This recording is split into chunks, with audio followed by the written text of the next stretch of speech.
For today's video, gagawa tayo ng mini vegetable pizza.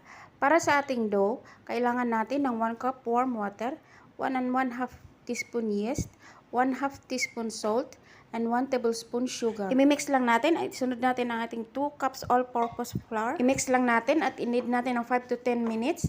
At saka ilagyan natin ng oil para i-rest natin, ipaalsahin natin ang ating dough ng mga 1 oras.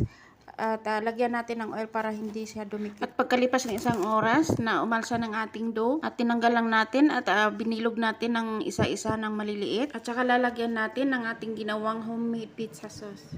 At sinunod ko ng ating pizza filling na pinaghalong mushroom, onion, bell pepper, at green olive. Naglagay rin po ako ng curry cheese. And next, lagyan natin ng mozzarella. Mas marami, mas masarap. Tapos lutuin natin sa preheated oven ng 180 degrees. Cook in 20 to 30 minutes.